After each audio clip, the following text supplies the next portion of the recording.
Bismillahirrahmanirrahim. Alhamdulillahirabbil alamin. Wassalatu wassalamu ala Rasulillah ma ba'd. Allahumma anfa'na bima 'allamtana wa 'allimna ma yanfa'una wa zidna 'ilman.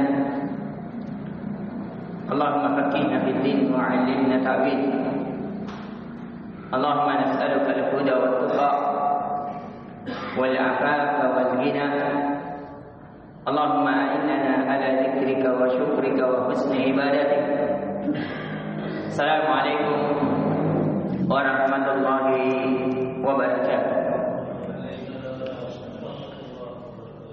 Tidak ada kalimat yang lebih layak membasahi lisan kita, yang dibenarkan oleh hati kecil kita dan dibenarkan pula oleh anggota badan kita, kecuali kalimat syukur kepada Allah yang telah menerima kita sebagai hambanya di tengah banyaknya orang-orang yang congkak kepadanya, yang telah memilih kita sebagai hambanya yang taat di tengah banyaknya kemaksiatan, yang telah mengampuni dosa-dosa dan kesalahan kita dengan rahmat, taufik dan hidayahnya. Padahal dari kenikmatan-kenikmatan yang Ia berikan, kita balas dengan kemaksiatan dan dosa kepadanya. Dan di pertemuan kali ini, sebagaimana dari pertemuan sebelumnya, alhamdulillah, setelah kita mempelajari Kitabul Aqidah tentang 3 landasan pokok bagaimana kita beriman kepada Allah, beriman kepada Rasulullah, dan beriman kepada hal-hal yang mesti kita imani dari rukun iman. Yang kemudian kita lanjutkan dengan pembahasan puasa beserta cabang-cabangnya. Kemudian masuk di pembahasan zakat. Kemudian berada di ujung, yaitu pembahasan tentang hari raya. Yang pertama perlu untuk kita pahami bahwa hari raya di dalam Islam yang tahunan cuma ada 2, yaitu Idul Fitri wa Idul Adha. Yaitu Idul Fitri, yaitu setelah orang berpuasa di hari terakhir, kemudian muncullah namanya hari raya Idul Fitri. Yang kemudian Idul Adha, yaitu Id yang seseorang di dalamnya berudhiyah, yaitu menyembelih, berkurban. Itu saja yang ada di tahunan. Jadi kita tidak mengenal ada hari Id tanggal 1, ya, di jam 1, seperti yang baru-baru terjadi. Ya, karena tidak ada sejarah dalam Islam, tidak ada perintah dalam Islam kecuali kebermanfaatan, kecuali kemaslahatan. Itu saja intinya. Kalau ada suatu perintah, ada suatu amalan yang diakui bahwa ini dari Islam, sedangkan mendatangkan mudarat, maka itu bukan dari Islam. Maka dari itu kita lihat waktu tahun baru apa yang terjadi. Persinahan merajalela, kehormatan tercontreng, harta habis begitu saja. Ini semua menyalahi dari norma-norma Islam. Karena di dalam Islam tidak ada suatu perintah yang untuk dilakukan atau larangan untuk ditinggalkan kecuali untuk menjaga agama Allah, untuk menjaga nasab, untuk menjaga jiwa, untuk menjaga harta, untuk menjaga kehormatan. Sedangkan ini semuanya tercontreng di malam tahun baru. Coba kita lihat berapa banyak persinahan yang terjadi. Itu mencontreng nasab, mencontreng kehormatan. Berapa banyak nyawa yang melayang disebabkan mabuk, akhirnya balap-balap tabrakan, atau bermain kembang api, akhirnya kecelakaan, hancur, meninggal, berperang, dan seterusnya. Maka ini bukan ajaran Islam. Itu bukan hari Id dari kaum muslimin. Itu diantara hari Id yang berkumpul dari Id orang-orang Yahudi dengan trompetnya, dari Id orang Majusi dengan kembang apinya, dari Id orang Nasrani dengan adanya minuman-minuman keras, pesta pora, perzinahan dan seterusnya. Padahal itu cuma diajarkan di gereja-gereja. Adapun di kitab mereka, di kitab Injil mereka, di Taurat mereka, sepakat seluruh agama tidak ada yang mengajarkan kecuali kebaikan. Sepakat seluruh agama dilarang perzinahan. Sepakat seluruh agama dilarangnya akan meminum khamar, minuman keras.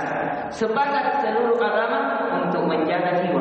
Sepakat seluruh agama untuk menjaga akal. Tapi itu semuanya hanya datang dari ajaran-ajaran pendeta-pendeta mereka yang mereka juga melakukannya.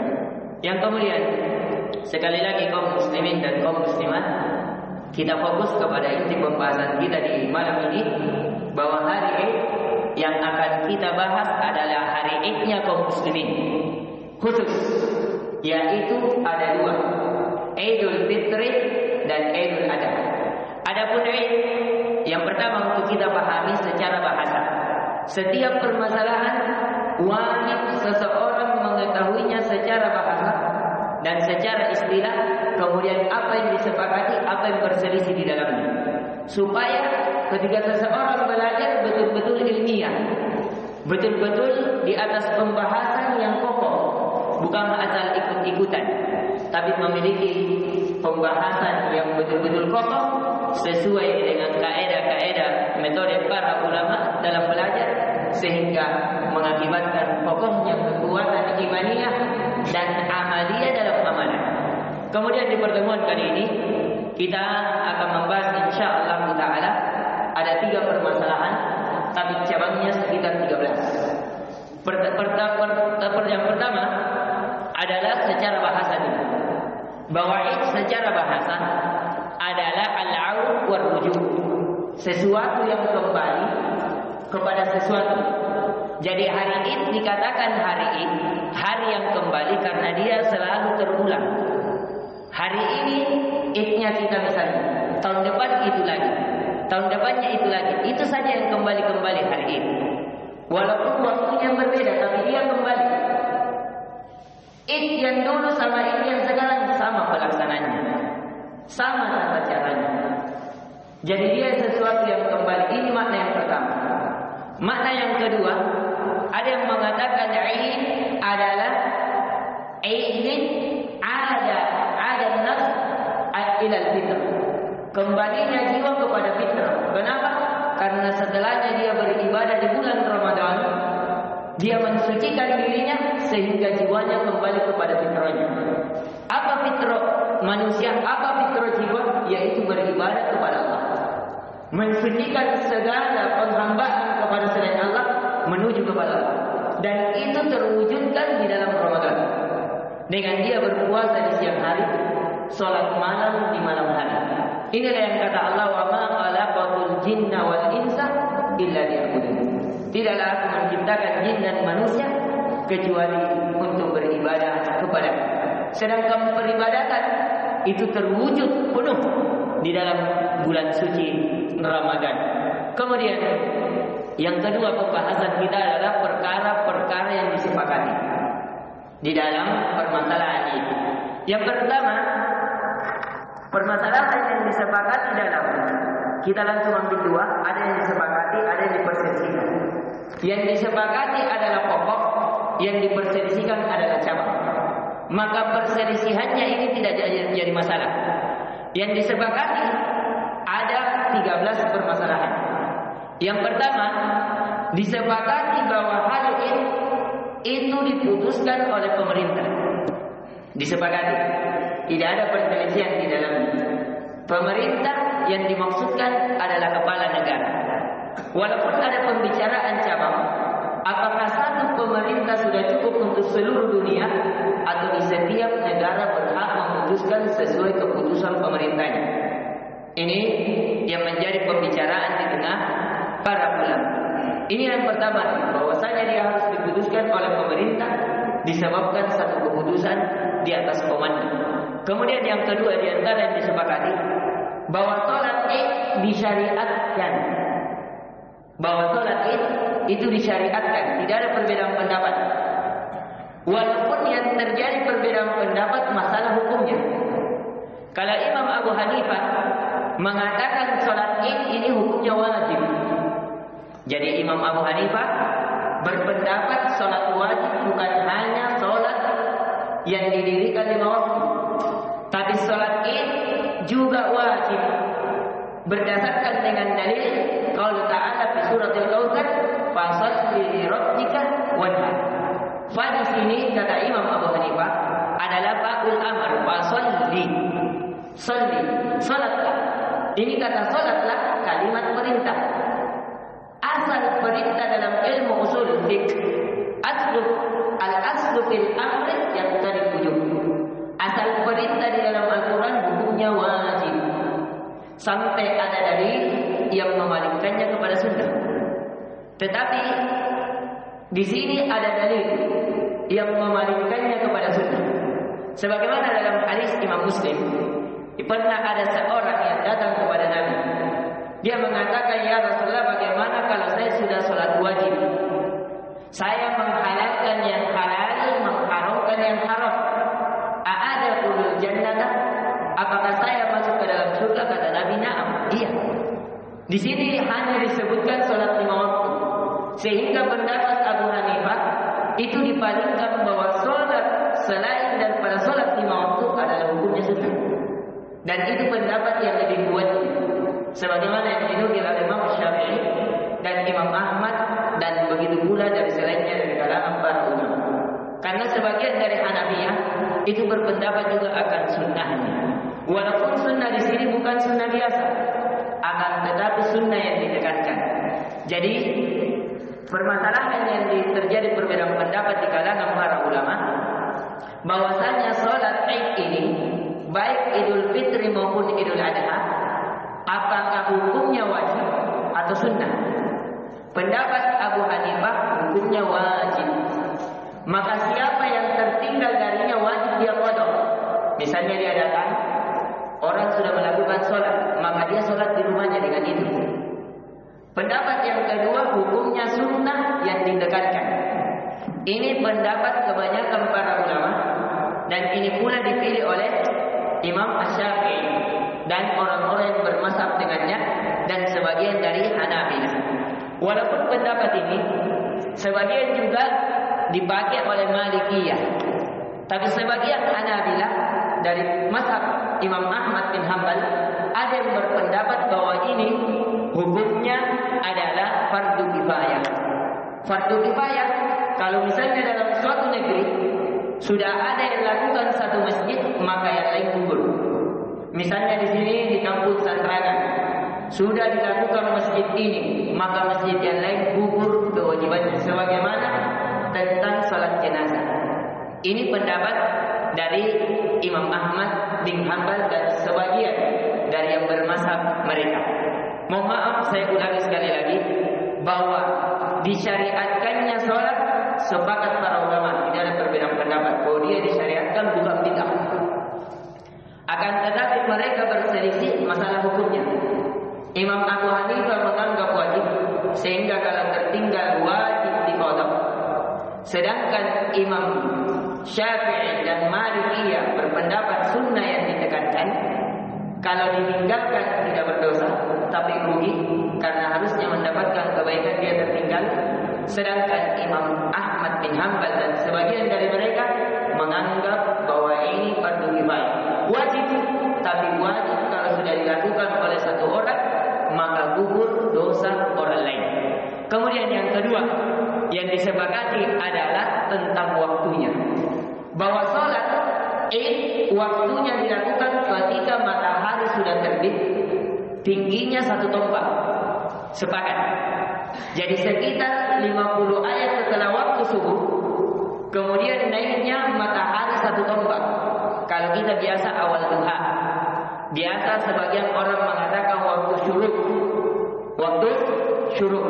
Maka ini disepakati bahwa awal sholat harus di waktu itu, karena adanya dalil dilarangnya seseorang melakukan sholat setelah salat subuh, kecuali yang memiliki sebab, seperti misalnya adanya jenazah, atau karena salat wudu, atau tahiyatul masjid, dibolehkan. Walaupun waktu terlarang, tapi adapun kalau tidak ada sebab, maka tidak dibolehkan. Karena itu diantara dua tanda setan yang dilarang seseorang salat padanya, yaitu setelah salat subuh sampai matahari terbit, dan ketika matahari sejajar dengan kepala sampai tergelincir. Karena dua waktu ini adalah waktu beribadahnya para penyembah matahari, sehingga kita dilarang untuk salat di situ. Karena kata Nabi sallallahu alaihi wasallam, "Man tashabbaha biqaumin fa huwa minhum." Barang siapa yang menyerupai suatu kaum, maka dia golongan dari mereka. Sehingga Nabi sallallahu alaihi wasallam senantiasa menyelisih mereka. Jadi kaum muslimin dan muslimat, yang disepakati yang kedua adalah masalah waktunya, bahwa dia disyariatkan ketika matahari naik satu tombak. Walaupun terjadi perbedaan antara Idul Fitri dan Idul Adha. Kalau Idul Fitri itu dianjurkan diakhirkan. Kenapa? Supaya orang-orang dipersilahkan untuk memberi zakat fitrinya dulu. Mungkin kita mulai jam 7, jam 8, tidak jadi masalah. Karena batasnya sampai kurang lebih 15 menit sebelum waktu subuh. Itu batasnya. Jadi boleh sampai waktu itu. Sedangkan kalau Idul Adha dianjurkan disegerakan. Dianjurkan disegerakan. Kenapa? Karena Nabi sallallahu alaihi wasallam ketika Idul Adha beliau tidak makan pagi. Beliau setelah salat subuh zikir salat, zikir pagi, kemudian duduk sejenak, kemudian menuju ke musalla. Menuju ke musalla untuk melakukan salat Idul Adha. Setelah itu beliau menyembelih sembelihannya sendiri. Ini yang paling afdalnya. Kalau seseorang menyembelih untuk berkurban, maka yang paling afdalnya adalah dia sembelih sendiri, bukan gurunya. Yang paling afdal adalah yang menyembelih, yang berkurban itu. Kemudian di antara hal yang disepakati, jadi sekali lagi saya ulangi, yang disepakati adalah waktunya ketika naik satu tombak, dan terjadi perbedaan. Idul Fitri dianjurkan diakhirkan karena adanya zakat yang dikeluarkan, karena waktu paling afdal mengeluarkan zakat setelah salat subuh. Setelah salat subuh Nabi melakukan demikian. Setelah salat subuh memberikan zakat, kemudian menuju musalla. Kemudian adapun salat Idul Adha dianjurkan disegerakan agar cepat pergi menyembelih, kemudian hewan sembelihnya dibagikan supaya cepat untuk bisa sarapan pagi para fuqara. Kemudian di antara yang disepakati yang keempat, bahwa salat Idul Fitri dan Idul Adha dilakukan dengan 2 rakaat. Bukan 3, bukan 4, bukan 1. Tapi dia disepakati 2 rakaat. Ada yang berpendapat 4 rakaat, tapi pendapat ini sangat lemah.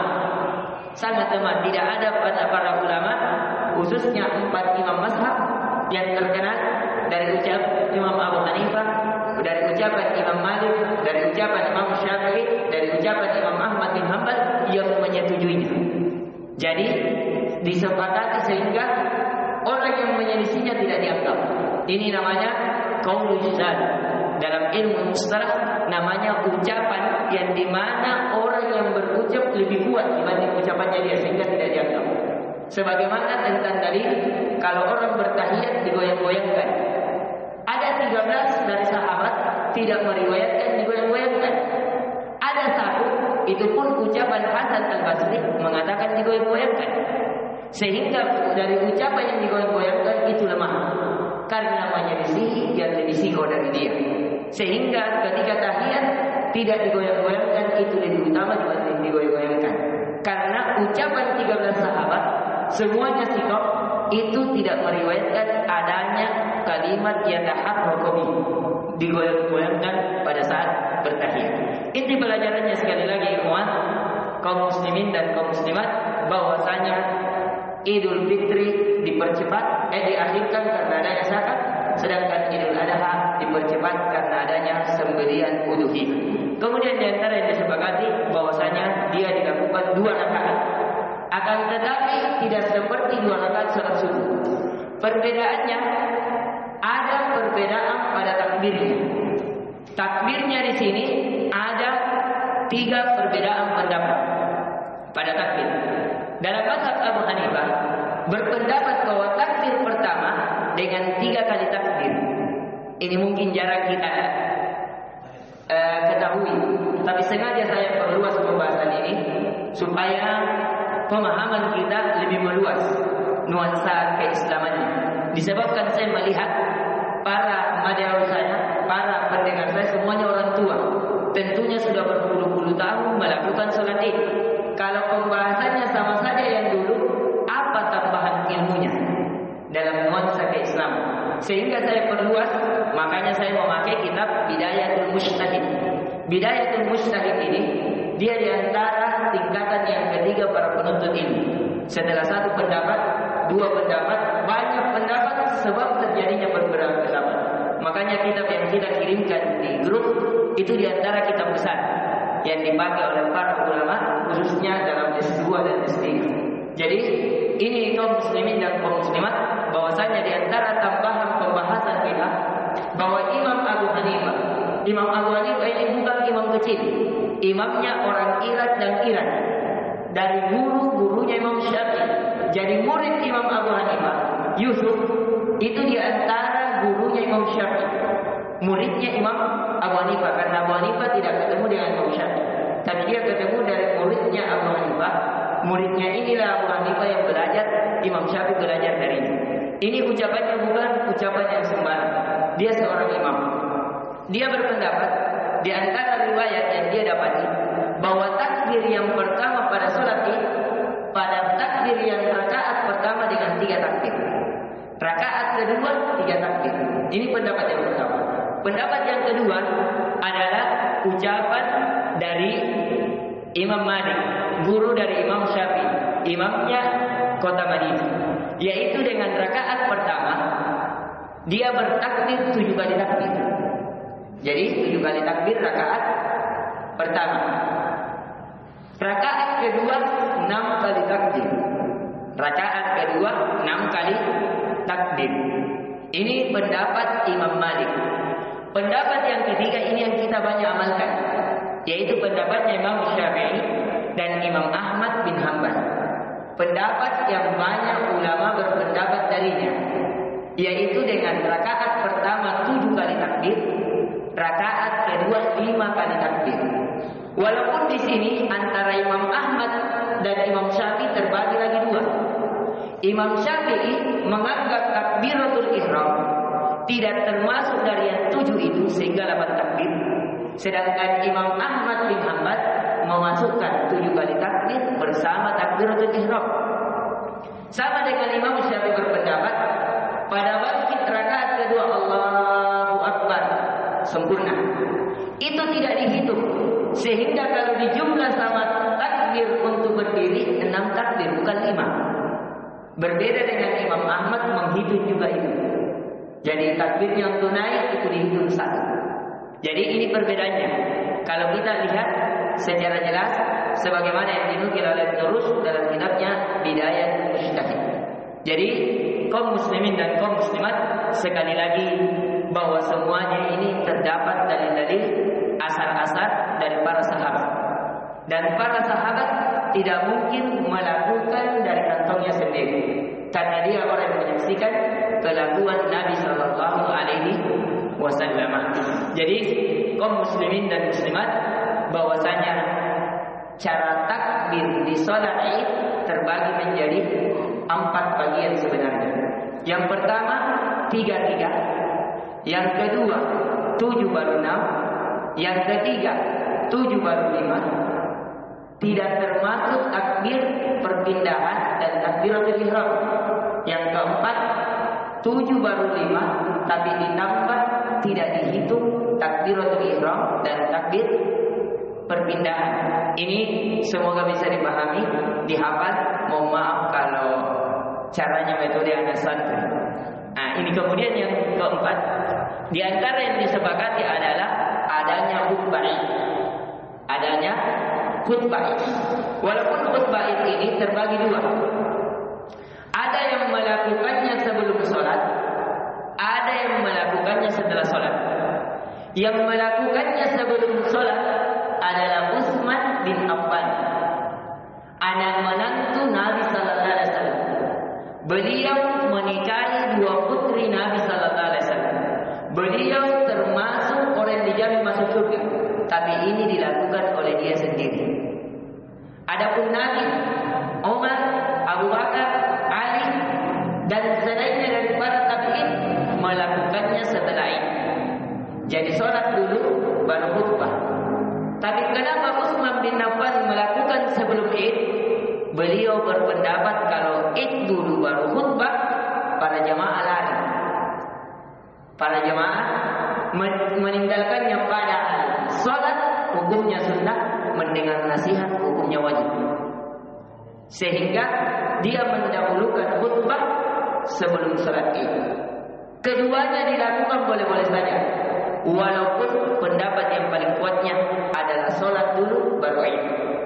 Sehingga membedakan dengan sholat Jumat. Ini pendapat kebanyakan para ulama. Supaya ada perbedaan antara sholat Jumat dan sholat Id.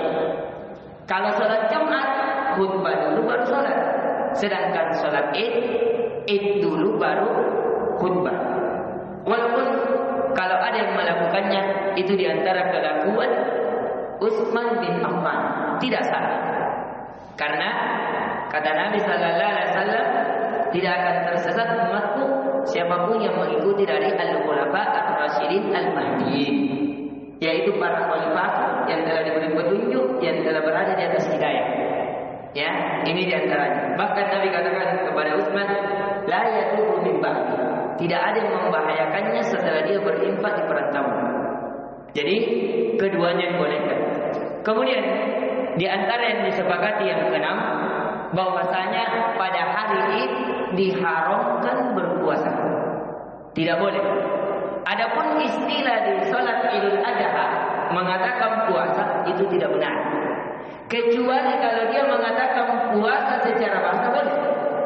Tapi kalau puasa karena puasa secara bahasa artinya menahan. Jadi dia tahan sampai waktu pagi boleh. Tapi kalau dia maksudkan puasa secara istilah tidak dibolehkan. Kenapa? Karena puasa itu ada waktu yang ditentukan. Dari terbit fajar di salat subuh sore sampai tenggelamnya matahari. Sedangkan ini jatuh boleh dimakan. Bagaimana ada orang puasa makan di pagi hari? Jadi tidak dibenarkan bahasa bahwa dia berpuasa untuk di hari ini. Karena kata Nabi Sallallahu Alaihi Wasallam, yaumul Id, yaumul mu'addin wa syurbin. Hari Id adalah hari makan-makan dan minum-minum. Di situ waktunya. Haram seseorang berpuasa di hari ini, baik itu Idul Fitri maupun Idul Adha. Ini hari makan-makan. Bahkan di antara hikmah kenapa diwajibkannya zakat fitri, supaya yang tidak ada makanannya makan juga.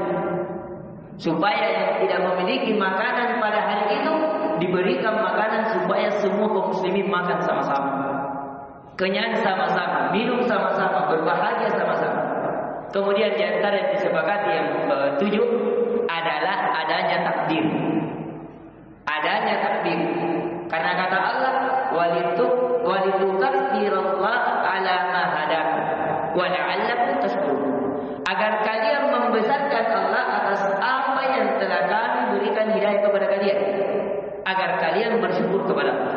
Setelah berpuasa, sempurnakan syukurmu dengan berbahagia di hari penghambaan yang telah kau lakukan, yaitu di hari ini. Inilah yang disepakati adanya takbir. Tapi perbedaannya, kalau Idul Fitri, takbirnya mulai ketika tenggelam matahari di waktu maghrib sampai khatib naik ke mimbar.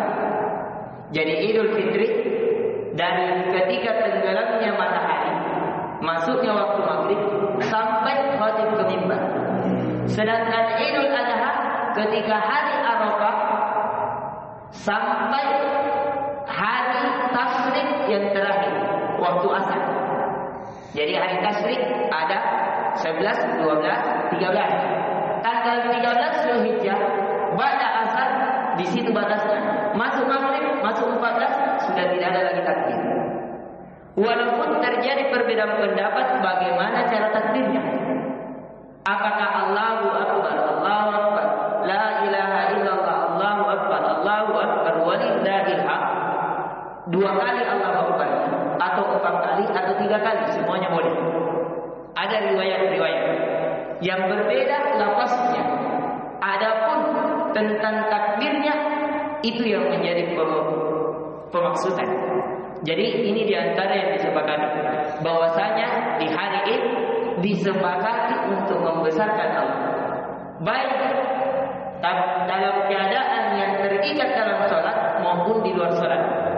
Jadi perlu diperhatikan bahwa takbir para ulama membagi 2. Ada namanya muqayyad, ada namanya mutlak. Muqayyad itu yang terikat. Di setiap sudah sholat ada takbir. Itu namanya terikat dengan waktu sholat. Ada namanya mutlak, bebas. Setelah sholat kita berjalan menuju ke tempat sholat, menuju Allahu Akbar, Allahu Akbar, Allahu Akbar. La ilaha. Kita naik motor, kita berjalan, itu dibolehkan. Tidak mesti sudah sholat subuh. Ini namanya mutlak. Jadi kaum muslimin dan kaum muslimat, bahwa takbir disepakati. Lafaz takbirnya boleh 2 kali, 4 kali, 3 kali. Kemudian perbedaan mana duluan, apakah takbir baru tahmid baru tasbih, itu juga ada perbedaan riwayat lafaz. Kemudian ada yang terikat dengan waktu sholat, ada yang tidak terikat. Ini namanya mutlak. Kemudian di antara yang disepakati yang ke-8 adalah al-khuruju ila musalla. Keluarnya seseorang ke musalla. Musalla ini harus kita lihati dari makna hadis terdahulu. Di masa Nabi, bukan di masa kita. Kalau di masa kita definisi musalla adalah tempat sholat yang lebih kecil dari masjid.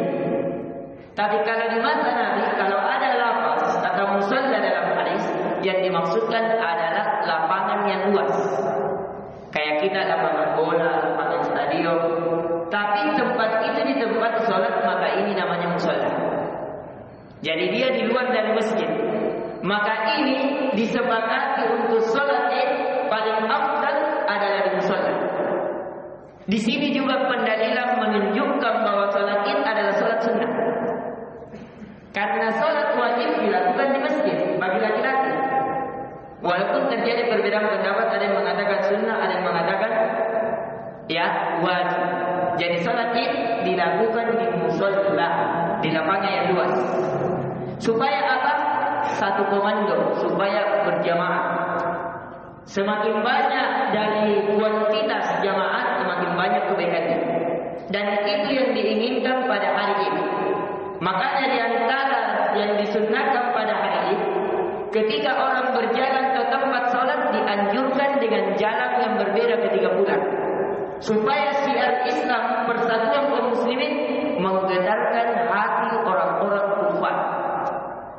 Melihat banyaknya jumlah kaum muslimin, itu akan memberikan apa? Apalagi kalau dilantunkan Allahu Akbar, Allahu Akbar, dia akan takut.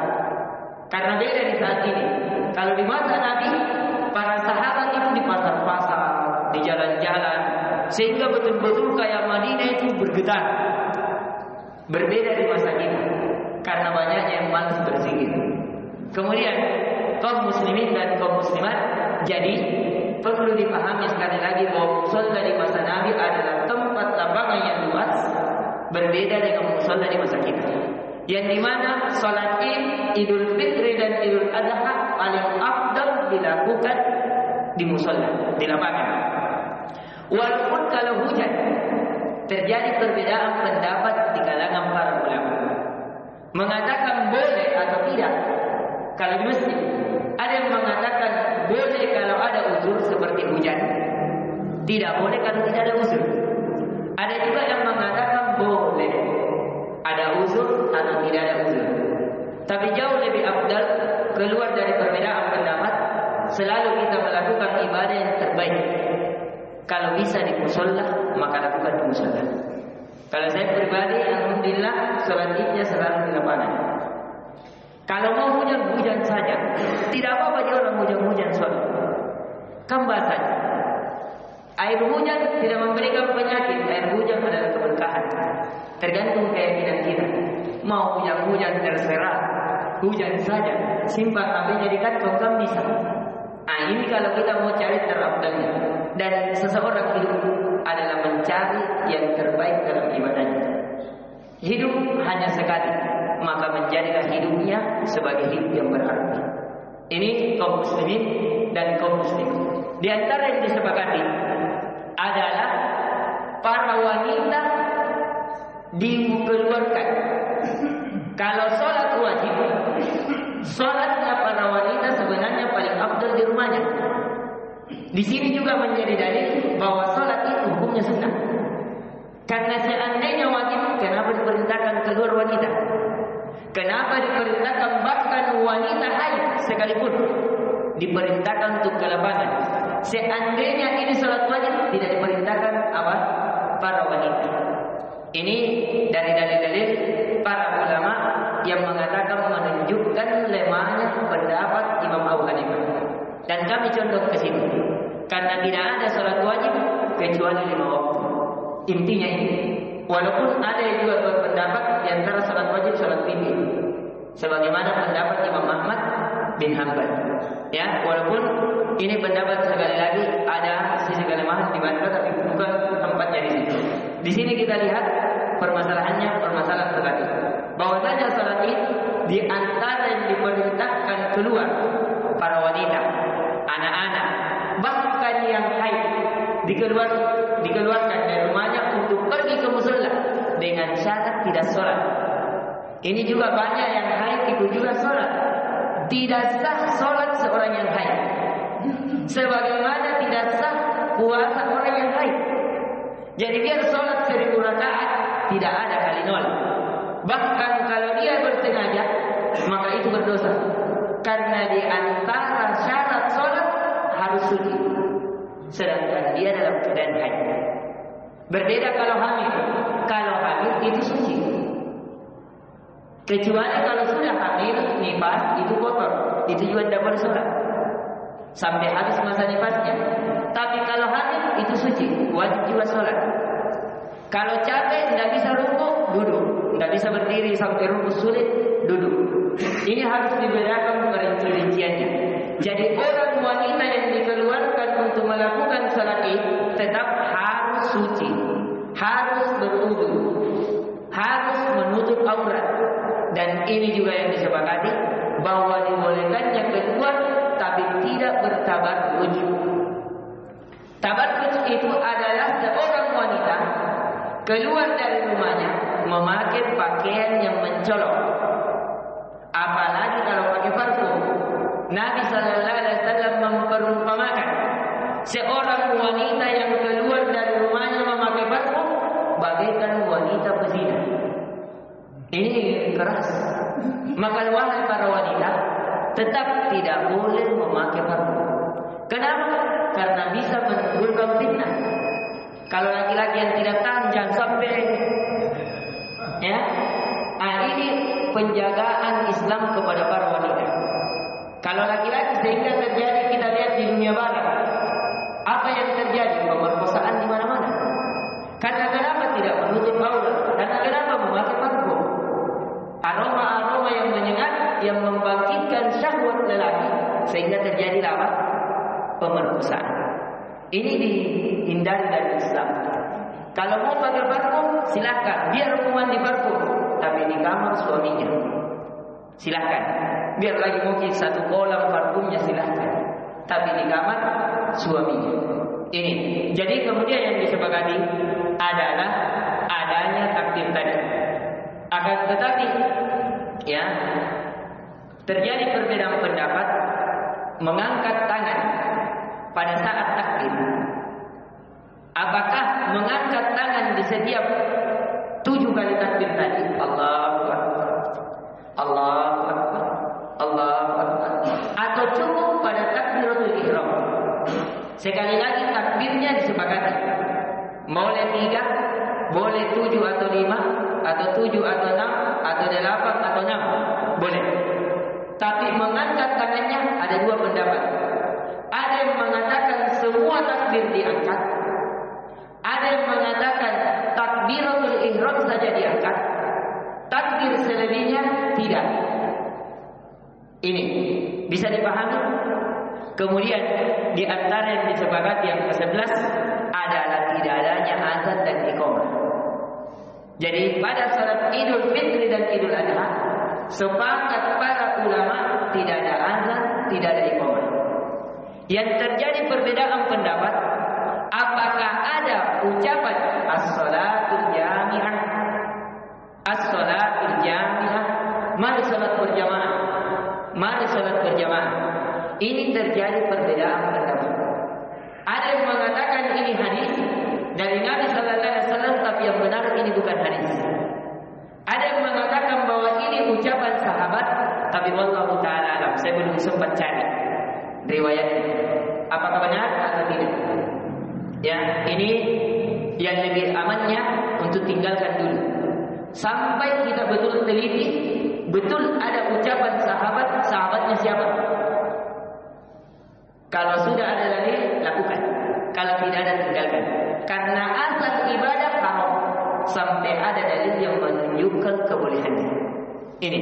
Kemudian yang terakhir, di antara yang disepakati yang ke-12 adalah membaca dengan cara jahat. Jadi berbeda salat sunnah yang lain. Dianjurkan disirkan, kecuali salat tarawih, kecuali salat malam, kecuali salat Idain, Idul Fitri dan Idul Adha. Itu dijahatkan, diperbesar suara sebagaimana salat wajib yang lain. Di salat Maghrib dan Isya itu dijahatkan. Adapun bacaannya disepakati sunnahnya. Rakaat pertama membaca Sabbihi isma rabbikal a'la. Rakaat kedua membaca surah Al-Ghashiyah. Hal ataka haditsul Ghashiyah. Dalam riwayat lain Nabi membaca Qaf dan rakaat kedua membaca Iqtarabatis sa'a wa syaqqal al-qamar. Kemudian di antara yang disepakati adalah haramnya juga untuk berpuasa di hari tasyrik yang ke-13. Di hari tasyrik itu diharamkan untuk berpuasa. Jadi kalau yang biasa puasa Ayyamul Bid itu diganti. Biasanya puasa 13, 14, 15. Di hari khususnya Idul Adha diganti 14, 15, 16. 13-nya tidak diambil. 13-nya tidak diambil. Kecuali orang yang berhaji, maka dianjurkan memperbanyak doa. Kecuali orang yang berhaji dianjurkan untuk memperbanyak doa. Ini yang bisa kita berikan. Maka dengan itu selesailah dari pembahasan masalah kita, dan kita memuji Allah yang telah memberikan kepada kita ilmu sebelum amalan. Ilmu sebelum amalan. Ini yang bisa kita berikan. Semoga bermanfaat. Lebih dan kurangnya mohon dimaafkan. Subhanallahumma wa bihamdihi, asyhadu an la ilaha illa anta, astaghfiruka wa atubu ilaik. Assalamualaikum warahmatullahi wabarakatuh.